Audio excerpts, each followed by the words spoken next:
কালকে অ্যাকচুয়ালি আমাদের প্রচন্ড ঝগড়া হয়েছে সন্ধ্যেবেলা থেকে। অ্যাকচুয়ালি পুরানোর সাথে আমার বাজার করতে যাওয়ার কথা ছিল, তো যা পেরেছি তুলে নিয়ে এসছে। আজকে দেখি মা ঢ্যাঁড়সের তরকারি করছে, বলছি ঢ্যাঁড়স আবার এদিকে তো নাক শীতকায়। কালকে ঢ্যাঁড়স নিয়ে এসছি আমি। আবার দেখো অসময়ের এঁচোড়টা মা কেটেও নিয়েছে। ঘরে আমাদের চিংড়ি মাছ আছে, এঁচোড় চিংড়ি হবে 120 টাকা কিলো, সবাইকে দাম বলে দিচ্ছি।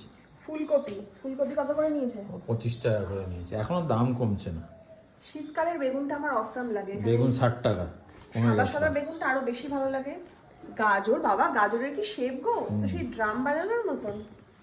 শসা, 60 টাকা। ক্যাপসিকাম, ঢেঁড়স, পটল, উচ্ছে না করলা, করলা, ওই তো উচ্ছে। আবার পটল। এই শীতকালে কেউ কই ঢেঁড়স পটল খায়?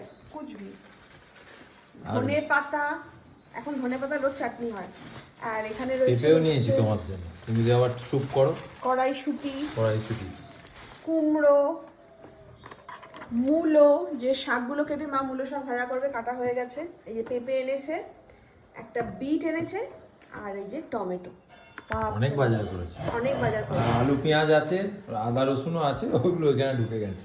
আর তোমাদের একটা কথা বলি, আমার তো একটুখানি মানে রক্তের প্রবলেম আছে। রক্ত সবসময় বলে যে গায়ে রক্ত নেই, রক্ত কম। তো একটা সময় না আমি প্রত্যেক দিন স্যুপ খেতাম রাতের বেলা, যখন আমি স্কুলে পড়তাম। আর আমার মা বিট দিয়ে স্যুপ করে দিত, আর এই স্যুপ খেয়ে না পুরো গাল একদম লাল হয়ে গেছিল।